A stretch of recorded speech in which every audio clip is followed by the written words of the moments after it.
Video कुछ viewers के लिए डिस्टर्बिंग हो सकती है। अगर आप सेंसिटिव हैं तो वीडियो को यहीं स्किप कर सकते हैं। वीडियो शुरू करने से पहले अगर आपने मेरे चैनल को सब्सक्राइब नहीं किया है तो सब्सक्राइब कर लीजिए और बेल आइकन दबाना बिल्कुल मत भूलिए। A life stolen too soon, the Savannah Graving Tragedy।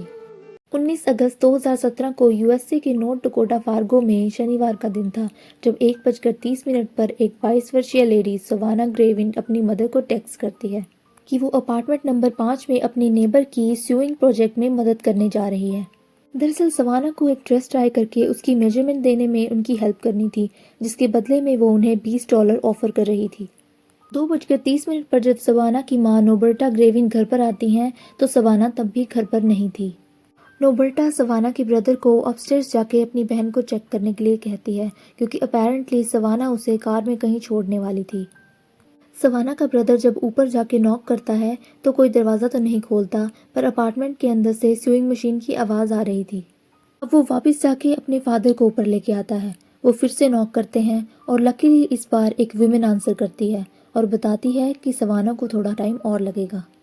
अब क्योंकि सवाना को टाइम लगने वाला था तो सवाना की मॉम अपेरेंटली उसके भाई को ड्रॉप करने चली जाती है। वो 4:30 पे वापस आती हैं और रियलाइज़ करती हैं कि सवाना अब भी घर नहीं थी। अब वो खुद ऊपर वाले अपार्टमेंट में जाती है और नॉक करती हैं। उन्हें अंदर से जवाब आता है कि सवाना तो कब की जा चुकी है।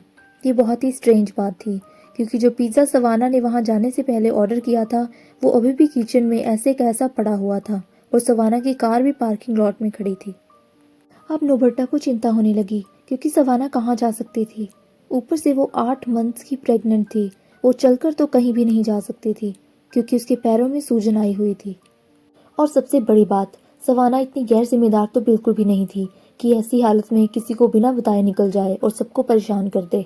वो सोशल मीडिया पे इतनी एक्टिव थी कि कुछ घंटों में फेसबुक पे कुछ ना कुछ पोस्ट करती ही रहती थी, बट सरप्राइजिंगली आज उसने कुछ भी अपडेट नहीं किया था, तो कुछ तो गड़बड़ थी। यहाँ एक बात और क्लियर कर देनी ज़रूरी है कि उसकी मेंटल इलनेस की कोई हिस्ट्री नहीं रही थी। वह पास्ट में कभी भी ऐसे बिना बताए गायब नहीं हुई थी, बल्कि उसके पास तो भाग जाने का कोई रीज़न भी नहीं था। वो तो अपनी लाइफ के नए पड़ाव में अपने बॉयफ्रेंड एस्टन मैथनी के साथ एंटर करने वाली थी और बहुत खुश थी। सब कुछ अच्छा चल रहा था। सवाना, जिसका पूरा नाम सवाना मैरी ग्रेविन था, उसका जन्म 9 अगस्त 1995 को बेलकोट, नॉर्थ डकोटा, यूएसए में हुआ था। सवाना का जन्म नेटिव अमेरिकन परिवार में हुआ था। उसके फादर स्पिरिट लेक ट्राइब के मेंबर थे और उसकी मदर टर्टल माउंटेन ट्राइब की। जब उसकी फैमिली फार्गो शिफ्ट हुई थी तब वो बहुत यंग थी। जब वो 9 साल की हुई वो डेविल लेक के पास स्थित स्पिरिट लेक रिजर्वेशन में लौट आए। उसने वारविक पब्लिक स्कूल से ग्रेजुएट होकर डेविल लेक में ही स्थित एक Lake Region State College attend किया, जहाँ से उसने एक सर्टिफाइड नर्सिंग असिस्टेंट का सर्टिफिकेट अर्न किया। उसकी पर्सनल लाइफ की बात करें तो वो एस्टन मैथनी नामक एक स्पिरिट लेक मेंबर के साथ रिलेशनशिप में थी, जिसे ही मिडिल स्कूल में मिली थी। ये दोनों एक दूसरे को 7 साल से डेट कर रहे थे। 2016 में सवाना बतौर सर्टिफाइड नर्सिंग असिस्टेंट की जॉब करने के लिए evident Fargo senior living community में शिफ्ट हुई थी। सवाना और एस्टन का रिलेशनशिप भी बहुत अच्छा चल रहा था। 2016 में वो अपनी लाइफ में एक नए मेहमान का वेलकम करने वाले थे। उसने recently north Dakota state university में एडमिशन लिया था। करंटली वो अपनी फैमिली के साथ नॉर्थ फार्गो में स्थित एक अपार्टमेंट में रह रही थी। कथित तौर पे वो 1 सितंबर 2017 को अपने बॉयफ्रेंड एस्टन के साथ अपने खुद के अपार्टमेंट में शिफ्ट करने वाली थी। सवाना की मॉम के अकॉर्डिंग सवाना बहुत ही सोशल लड़की थी। उसे सोशल मीडिया पे अपनी पिक्चर्स पोस्ट करना, अपनी फैमिली के साथ टाइम टू टाइम टेक्स्ट करना और उनके साथ प्लान बनाना बहुत पसंद था। अपने आने वाले बच्चे का इंतज़ार करती सवाना अच्छे लोगों और अपने परिवार वालों से घिरी हुई थी। तो उसके अचानक गायब होने का रीज़न क्या था? वो गायब हुई थी या करवाई गई थी? वो ठीक थी या उसके साथ कुछ हो गया था? इन सवालों के जवाब किसी के पास नहीं थे। कोई अनहोनी ना हो जाए इस डर से उसकी फैमिली इमीडिएटली पुलिस को इन्फॉर्म कर देती है। पुलिस तुरंत हरकत में आती है और इन्वेस्टिगेशन शुरू कर देती है। पूरे अपार्टमेंट को ऑन वॉच पर किया जाता है और हर किसी से पूछताछ की जाती है। अंत में जिस अपार्टमेंट में सवाना को आखिरी बार देखा गया था, पुलिस उनसे भी पूछताछ करती है और इस बार एक 38 वर्षीय औरत ब्रुक क्रूज और उसका बॉयफ्रेंड विलियम हुआन स्टोर को आंसर करते हैं। पुलिस उनसे घर को सर्च करने की परमिशन मांगती है जो वो दे देते हैं, बट अनफॉर्चुनेटली कुछ नहीं मिलता। उसके बाद भी उसी हफ्ते में अपार्टमेंट को 2 बार और चेक किया गया पर कुछ हाथ नहीं लगा। सवाना की फैमिली भी इस दौरान अपनी तरफ से इस डिसअपीयरेंस को नोन बनाने की पूरी कोशिश में लगी हुई थी ताकि उन्हें कोई लीड मिल सके। उसके आसपास मिसिंग पोस्टर्स लगाए गए और सोशल मीडिया पर भी उसके मिसिंग होने की सूचना दी गई, पर कुछ पता नहीं चल पा रहा था। पुलिस इस अपार्टमेंट की सराउंडिंग को और वो घर जिसमें सवाना को आखिरी बार देखा गया था उसे बार बार चेक कर चुकी थी, पर कुछ भी हाथ नहीं लग पा रहा था। 23 अगस्त 2017 को उसकी फैमिली डाउनटाउन फार्गो में स्थित स्टैनफोर्ड मेडिकल सेंटर में एक प्रेयर इवेंट रखती है, जहां वो लोगों से मदद की गुहार लगा रहे थे और पुलिस से इस केस को FBI को सौंपने की रिक्वेस्ट कर रहे थे। उन्होंने सवाना की खबर देने वाले के लिए $7,000 का रिवॉर्ड भी अनाउंस किया था, पर अब भी सवाना का कोई अता पता नहीं था। आखिरकार 24 अगस्त 2017 को पुलिस एक आखिरी बार उस अपार्टमेंट में सर्च करने का डिसीजन लेती है। सरप्राइजिंगली इस बार ब्रुक और विलियम अकेले नहीं थे, उनके साथ एक न्यू बॉर्न बेबी भी था। इसका नाम उन्होंने फीनिक्स रखा था और उसे वो अपना बता रहे थे, पर कथित तौर पर यह बच्चा सवाना का था। थैंकफुली बच्ची जिंदा थी। तुरंत ब्रुक और विलियम को किडनैपिंग के शक के अंदर अरेस्ट किया गया। बेबी को तुरंत उसके परिजनों से मिलवाने और रिक्वायर्ड मेडिकल चेकअप्स के लिए हॉस्पिटल ले जाया गया।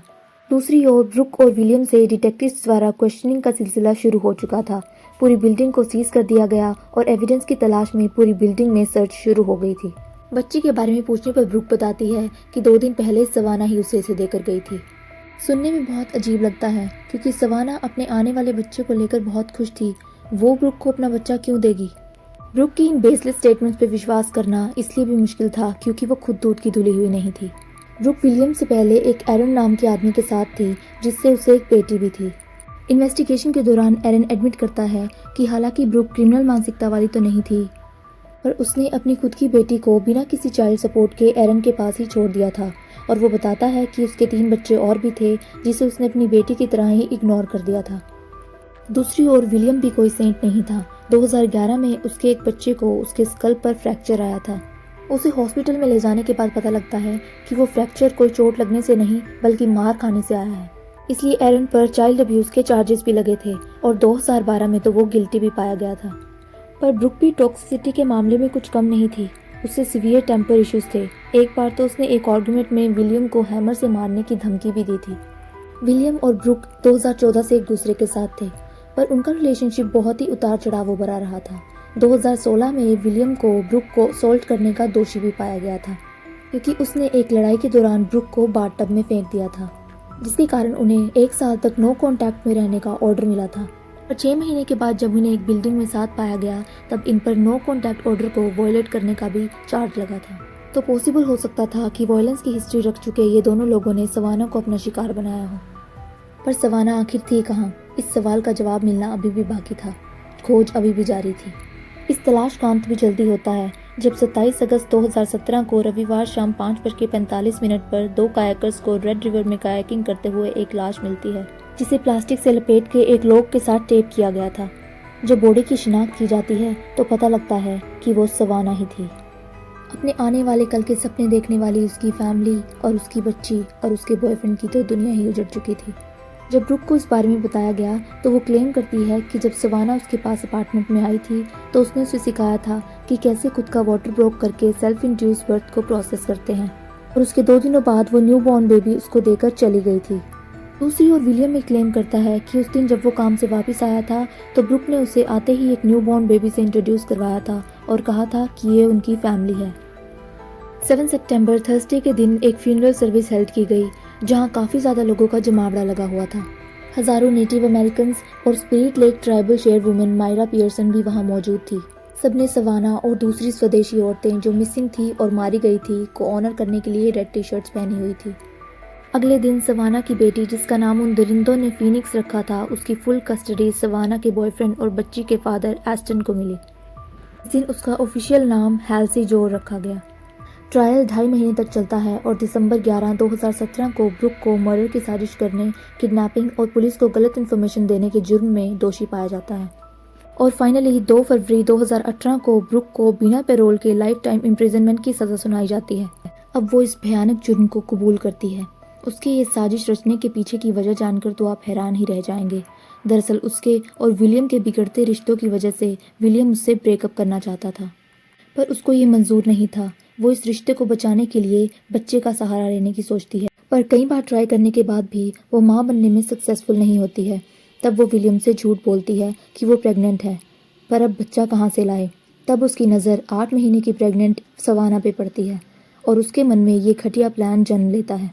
वो सवाना को पैसों का लालच देकर अपनी ड्रेस में हेल्प करने के बदले में अपने अपार्टमेंट में बुलाती है और बातों ही बातों में उससे झगड़ा करना शुरू कर देती है। उसके बाद वो उस खौफनाक जुर्म को अंजाम देती है। उसने खुद एक्सेप्ट किया था कि उसने सवाना की कॉन्शियस स्थिति में उसे बिना एनेस्थीसिया दिए ब्लेड से उसका सी सेक्शन करके उसकी बच्ची को निकाल लिया था और इस दौरान सवाना जिंदा थी। Did cut her, and then I took her baby out of her. She was not dead when I cut her and took her baby out of her. Ms. Graywin then performed a crude C-section without the benefit of anesthetic.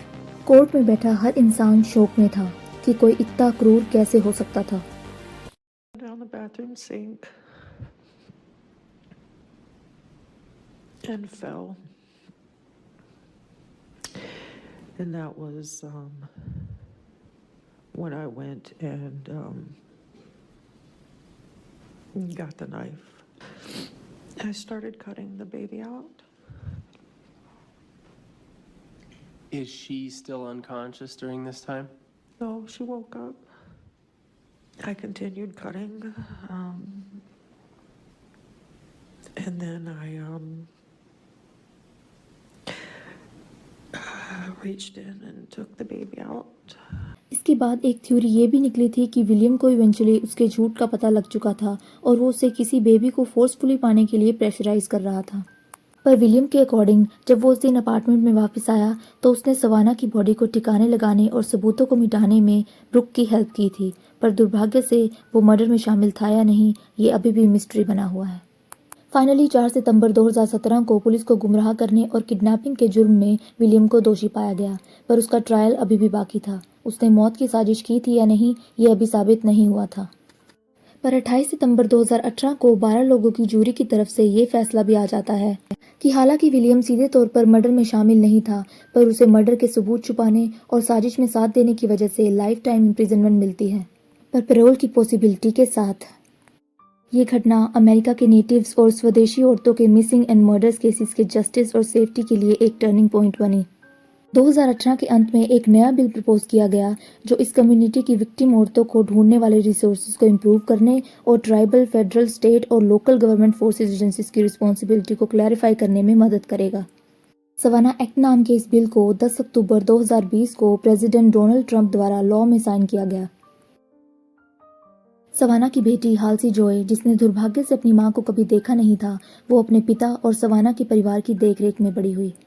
भले ही बड़ी होकर Halsey अपनी जन्म देने वाली मां के प्यार से अछूती रहेगी, पर इसकी मां के साथ आया ये बदलाव नई पीढ़ी की औरतों के लिए हमेशा मिसाल बनकर रहेगा और सवाना को उनमें हमेशा जिंदा रखेगा।